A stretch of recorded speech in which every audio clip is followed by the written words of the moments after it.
Welcome to the Manuchehri podcast. Over the last 30 years, it has been my joy to assist humanity in aligning with their magnificence so they may heal, discover their natural gifts, and communicate with loved ones living on the other side.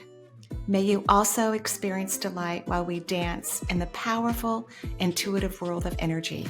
Let's get going. Hello and welcome. I'm your host, Marie Manuchehri. Before we go to those phone lines, I wanted to talk about what is the universe trying to tell you all the time? What is it trying to communicate with you all the time? And what it's doing its very best to help you to understand and move forward with. It's answering all your questions perfectly, but what it's doing all the time is helping you, expressing to you, sharing with you where your energy needs to be to have that thing that you want to come into your life. That's what it's doing all the time. So if you came from that perception, if you had a perception like, what if the universe is simply doing everything it can to teach me how to run my energy in a relaxed, trusting, self-loving, appreciative frequency when I'm engaged in everything? That's really what the universe is doing. So if you're communicating with the universe and you feel like you don't understand what the universe is expressing to you, I think if you came across the information from the perspective that I just gave you, it's going to be a game changer for you. Many times when we are hearing, seeing, and feeling, experiencing the divine, it is in calibration with, good job, you're on the right track, you got it, keep going. That's what all those beautiful numbers are all about, those double-digit numbers, those beautiful numbers like 11, 33. That's the universe saying, you got it. This is what we'd love to feel more of from you. This is what's going to get you to where you want to be, versus individuals thinking they are not going to get there. They don't have faith in the universe assisting them. They want to see everything in black and white first to prove that they are manifesting correctly, that they won't even believe it unless that thing jumps into their life. And that's not how it works. It works from a place of having incredible trust that you're getting out of the way. You're allowing yourself to let the universe surprise you, because the universe loves to surprise. It's its favorite thing, loves to surprise. So if you feel that you are getting information from the divine and you don't know what it's trying to tell you, it is trying to help you get in alignment to have that thing that you want in your life. And the place of the vibration that's in alignment is that it already happened. Like it's already done. It's been done. It's over with. Not, how do I get there? You're already there. It's already happened. What would it feel like to you if the thing that you're wanting is already occurred? It's already in your life. It's a part of your experience. That's the vibration the universe is doing everything it can in its power to help you to get in that frequency so it can just shove it into your life. I mean, they don't think of it as shoving. They think, oh, yes, they did it. Yay, here it is. Here's that thing you've been wanting. Here it is. Here it is. Because the universe doesn't care what you want. It doesn't care about anything. It's just looking for alignment, alignment, alignment. This is an alignment. That's an alignment. It's kind of like a building. If you build a building and the foundation isn't correct, the building falls down. So the universe is just waiting for you to get into some foundational pattern where that thing can just fly into your life. So that's really the main conversation that's happening between you and your spirit guides, departed loved ones. At all times, they are assisting you to get into a different frequency, because if you don't have what you want, if you're not fulfilled in whatever area of your life, hopefully it's just one or two, not 5, 7, 8, 9, or 10. They're doing everything they can to communicate to you how to be in that foundational place. And so I think it's cute when people go, I don't know what they're talking about. I don't know what are they trying to say to me? Well, they're trying to get you to get into this frequency where you believe that you are worthy and deserving, and that what you desire is already here for you, because it is. It's actually already here. It's just not in the physical, but it can get in the physical once your energy is in alignment. And certain things bring us joy, and the universe knows what would bring you joy. It knows what would make you happy, safe, lovable. It knows all of this. And so it's bringing information, experiences to you so that you will move into that frequency and that vibration. That's it. That's really all the universe is doing all the time for all of us. That is basically what it's doing all the time. Okay, I hope that's helpful. Now I'm going to go ahead and go to the phone lines and start listening to voicemail messages that people have been sending me for quite a while now. And I'll be answering those questions. Thank you.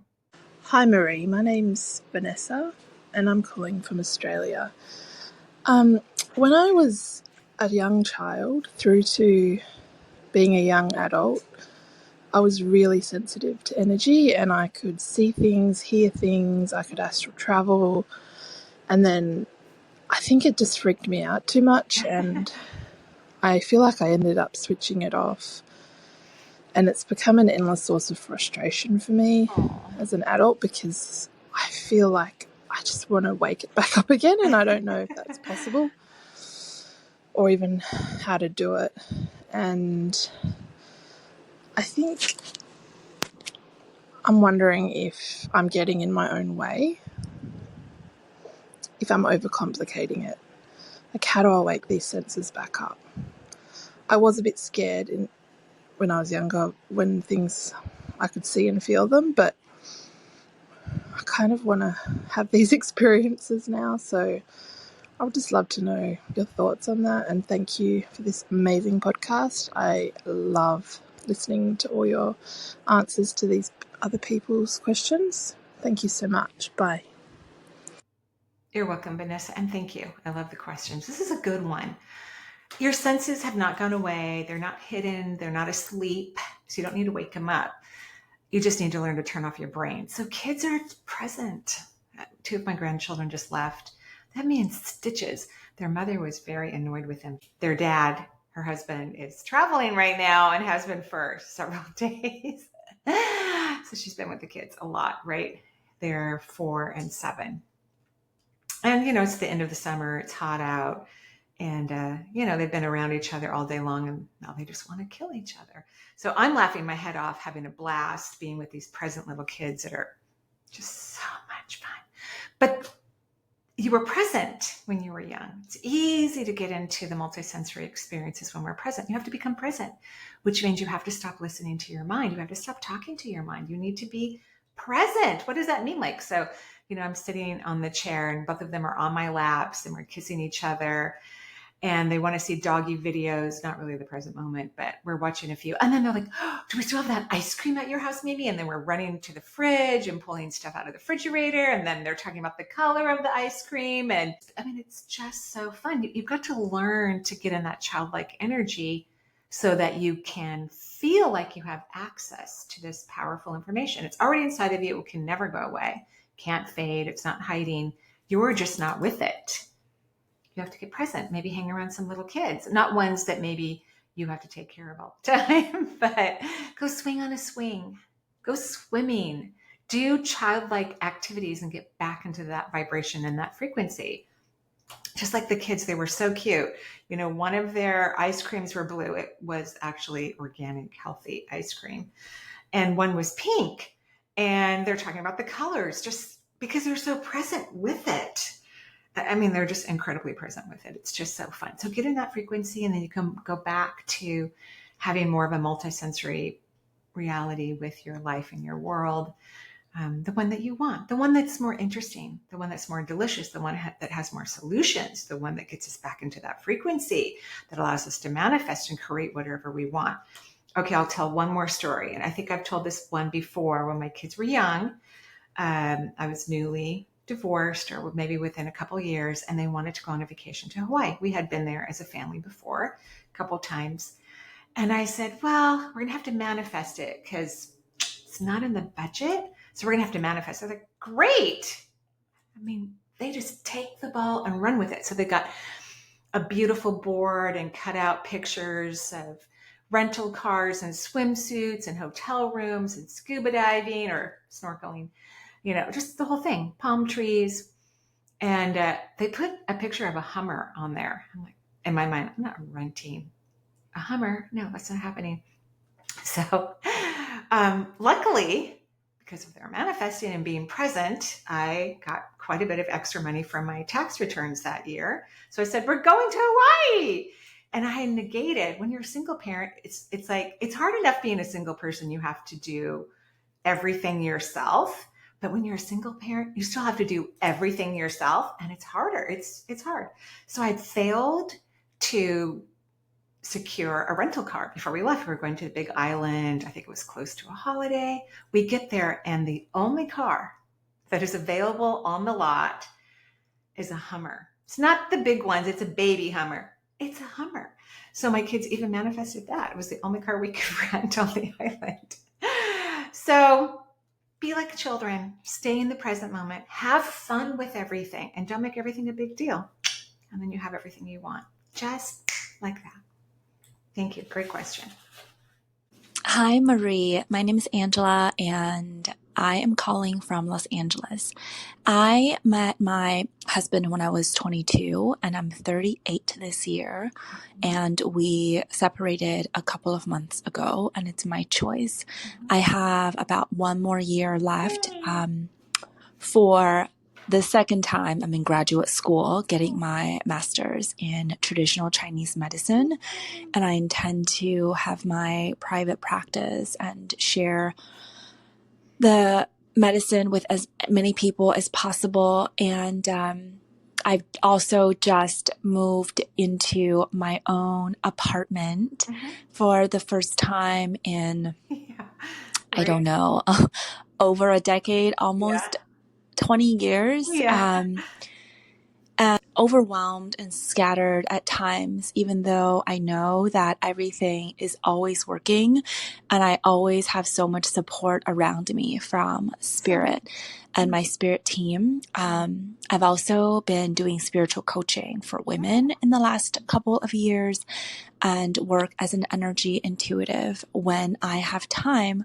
And that leads to my question is I'd like to become more focused and intentional about how I invest my energy in terms of supporting myself financially, especially now that I am mostly on my own. And I'd like to just know what insight and or feedback you may have about just this really life-changing juncture that I'm in. I've elected to really change my life to husband's wife and this version of being a healer, as people know, but I really feel that my life is taking on a new direction, and I'm just needing some support and insight on the focus so that I would feel more centered and grounded in what I am creating for myself, and also just being an example of choosing a life that's happy and fulfilling for myself, and also be an example for my little girl who's 7 now. Thank you so very much. Sending you lots of love, and thank you for all your contributions to raising our collective consciousness. Okay, take care. Thank you, and same to you. Absolutely, Angela, and your contributions to raising our consciousness. So what we're really talking about is wealth, because you already know what you want to do. You're getting your degree in Chinese herbal medicine, amazing, traditional Chinese medicine. You're already doing spiritual coaching. But what's this thing about women? I mean, we can't leave men behind. I wish more men were interested in spiritual consciousness and awareness, but and no offense to anyone who wants to just simply focus on women, but I think we've got to let the men in here. So I like the idea of spiritual coaching and energy intuitive, but don't leave out the men, please. That's my perception about that. But what we're really talking about is wealth. And as I have said many times on this podcast, but I'm happy to say it 8 million times more, because humans have a hard time understanding this concept, which I don't understand why they do. I really don't. Because my guides told this to me once, but maybe it's because you haven't heard it from your guides. And I've been convinced ever since, and in this evolutionary process of really allowing wealth into my life. And of course, when we do that to ourselves, we're helping humanity to prosper and have financial freedom, which is normal. It's normal to be financially free, regardless of what you do for a living, regardless. And I make much more money doing what I do than I did as a full-time registered nurse. And registered nurses have a lovely income, in my opinion. So we want to get our head out of this weird false belief that it's only through these career paths that I can make money or create wealth. Right? That's a lie. Anything to do with wealth is simply has to do with your energy system and where your energy is about resources and having financial freedom. So in saying all of that, as I've said before, when you are engaging with your wealth, so you should only be thinking about wealth unless you're having fun thinking about it when you're engaging with it, when you are grabbing your wallet, taking a card out, cash, writing a check, getting onto online banking, transferring funds, getting financial mail from the mailbox. That's when you need to raise your vibration. You have to think of something that makes you incredibly happy. And it's usually something quite simple. It's not complicated. It's pretty simple. It's pretty basic. It's pretty down to earth. It's not a complicated scene or feeling. It's simple. It could be sunlight coming through a window. For me, it's subatomic particles. Every time I think about particles, I raise my vibration really high. So once you've decided whatever this thing is for you, that's what you want to think about so you can get to the feeling of that high frequency while you're engaging in wealth. That's what creates financial freedom. So that no matter what you do, no matter what you manifest, no matter what you create, you have all the resources that you need.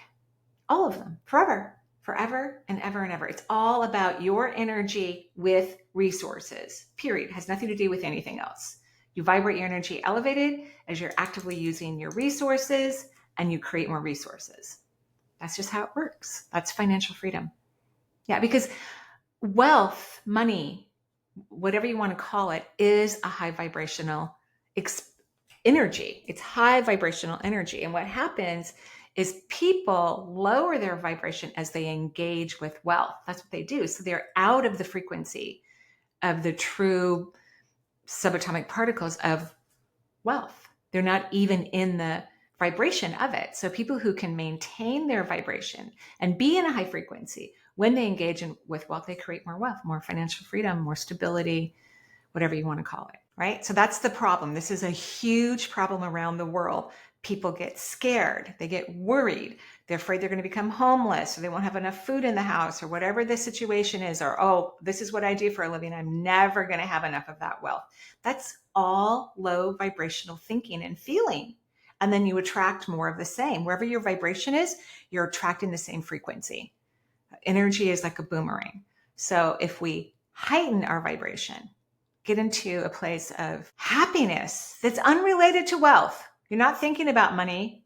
You're thinking about the thing that raises your vibration as you engage with wealth, because now you're in equal territory to the authentic vibration of wealth, right? So when you're in that equality of something that's already in high frequency and you can reach beautiful expansions with this energy because your energy is elevated. Yeah, that's what it is. That's why kids can manifest so well, because they don't go in their brain analyzing and processing and trying to figure it out logically. They just, like my kids, oh, we want a Hummer on the Big Island. I'm like, oh my gosh, thank goodness it was a small one, because I don't know how I would have parked it at the hotel we were staying at or any of the other places we went to visit. It's just, how do you park one of those monster trucks on an island? It's not super easy. Okay, thank you. I hope that's helpful for you, Angela.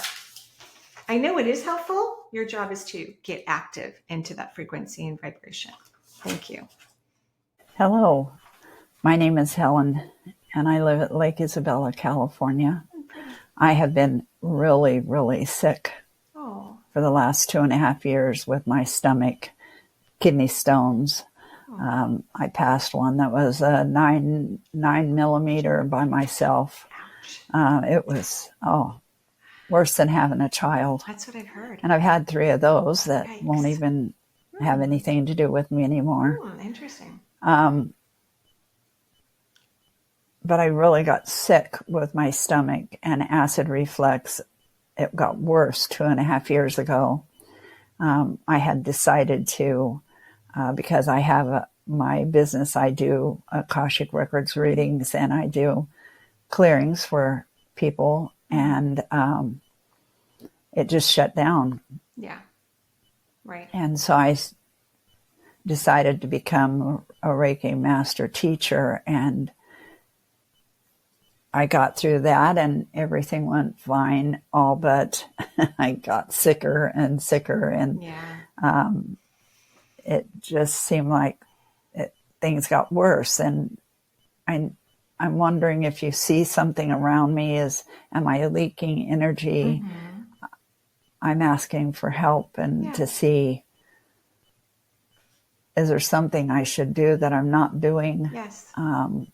I pray all the time. I talk to my guides and my higher self, and I get through, and I know that I just need to be happy, and I try my best to do that. And but I know there's something there that I need to know, and so I know you can tell me. Yes. I thank you for the work that you do for people, and I look forward to hearing from you of what you can help me with. And being well, I know I can heal my body. I know I can. Thank you, and God bless. Thank you, Helen, and blessings to you. So there's a lot of, and you may not like what I'm about to say, because most people, when I say it the way I'm going to say it, they don't like it. You might be okay with it, but a lot of people don't like it. There's a lot of self-loathing going on inside of your body. And, there are times when we excel in a certain area of our life, but if the energy doesn't keep on developing, and yet the outputting continues to grow, then things may stop.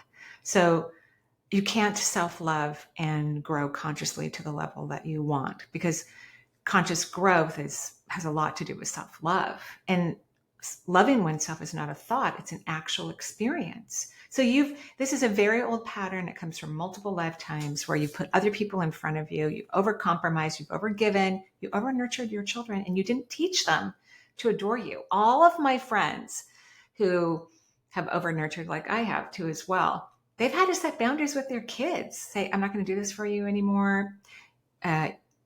Wow, you're so lucky I did all of this for you. You had to teach them to value and appreciate you, because people who over-nurture don't teach their children how great their parents are and how lucky they are. They just think we're just supposed to do everything for them no matter what. And life isn't like that. Not really. So your kids are acting in a reflection to your self-loathing. You've just taught them not to value and appreciate you, not consciously.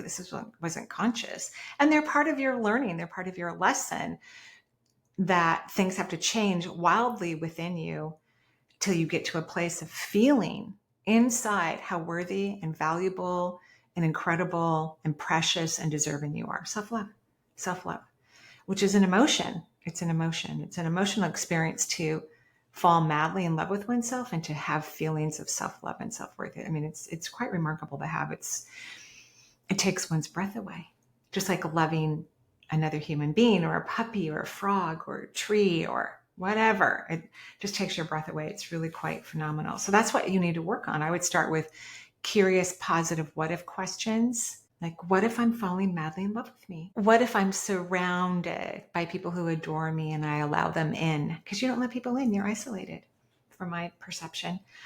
I would have your hormones checked. I think that's problematic. And if you decide to take any, then they need to be bioidentical. But the third chakra governs the gallbladder and the stomach, pancreas, digestive enzymes, intestinal tract, liver, and the emotion behind the third chakra is self-love. So we are in a lack of self-love. We're in not even liking oneself. I think you feel the feeling of liking yourself when you do things for others, but that's not authentic self-love. Authentic self-love is unconditional. We cherish ourselves even when we think we've made a mistake. We adore ourselves even when we think we've done something wrong. It's unconditional. That's what you need to work on, my dear. And then I think everything will feel like it's turned back on, because when you start to love yourself, you move into receptivity. And when you're giving out energy to help others, it can be hard on your body. So the universe will close things down or make clients disappear or things of that nature so that you can get back into a better alignment of self-love. But I don't think you've been in a healthy alignment of self-love. I don't think so. I think you've been in self-loathing for a very long time, centuries even. But this is the lifetime to fix it. This is the perfect time to invest your energy, your time, your resources into falling madly in love with you. This is it. It's perfect. Thank you, Helen. Hi, Marie. Thank you for taking my call. Let's see. I used to have really vivid dreams. They were like amazing. And I used to feel so, dreams of like past lives and other planets that were really weird. And then I was doing art and doing a lot of art, and I thought I wanted to be an artist, which I did, but, got sort of patted on the head and told it was a hobby, and tried to put it on t-shirts and blah, blah, blah. It never really worked. I didn't know how to make money off it. I had to make a living. And then people didn't respond to it the way I wanted to. So I gave up, right? I was just like, screw it. Like, nobody cares. Why should I care? So I stopped. And then it's been like years and years. And now I have like kids. They're a little bit older, and I still love art, but I don't really have time to do it much. I'm a therapist, blah, blah, blah. Busy. But I stopped having vivid dreams. I have really boring dreams that are just like, okay, like they're not terrible. They're just not interesting. Yeah. And I was wondering why. And I always think, is it because I stopped doing art? Is it my fault? Did I cut off that connection? And can I ever get it back? And I have more time now that my kids are older. Will I ever get it back? Is it gone forever? Did I? Anyway, that's my wonderful fear. But thank you so much. Thank you for everything you do, and peace. Bye. Hello, and peace to you too as well, Lauz. I think I said your name correctly. So the reason why people have plurific dreams, like the ones you described, vivid, very exciting, they're actually working on a lot of emotional stuff. So there are people that have true psychic dreams that are even predicting the future, or, when loved ones come to visit us, because sometimes the loved ones won't come when we're awake. The loved one waits till we're asleep, because we will allow more of the experience to occur. But for the majority of people, their vivid dreams are because they have a lot of psychological things they need to work out, emotional stuff that they're not willing to work out. So they work them out in their dreams. And I think the reason why your dreams aren't vivid like they used to be is because you're stable, emotionally stable. You're in a good place. Everything's working out for you. And it has been for a long time. So it's really a blessing, although there's nothing wrong with having cool dreams that help us psychologically work out. It's like having therapy in the middle of the night, but you don't need it, which is amazing, incredible and amazing. I think you should consider taking art again. Remember, career paths, although you're a wonderful therapist and I think you do great work and I think you like it for the most part. I mean, I think you more than like it. I think it has a good energetic fit, but why not have more than one thing going on in your life? You could see less clients do art. Because remember, creating wealth has everything to do with one's energy, not with what they're doing. I know, that just sounds crazy. In other words, in most societies, we believe that there's only one way to create wealth, or, you have to be highly educated or very skilled at these marketable things, where society says we make money if we do these things versus we don't make money if we do these things, because many artists are very well trained and have gone to college even for their art. So let's work on wealth, as I spoke before to another caller about keeping your energy elevated every time you engage with wealth, and start playing with art again. I think it'd be really fun for you. You might even combine art therapy with the emotional support work that you do. That could be fun. That could be really fun. So no, you didn't lose anything. You just became stable. And as all therapists know, when we become stable, it may feel a little boring. but it's a really good sign. We're on the right track. Everything's fine. Now we have the energy to do other things that seem more engaging. Thank you everyone for listening to the show. Have a beautiful and wonderful day. It's gorgeous here in the Northwest. I'm recording this on August 24th, 2025 at about 4:30 in the afternoon. Have a beautiful day. Bye-bye.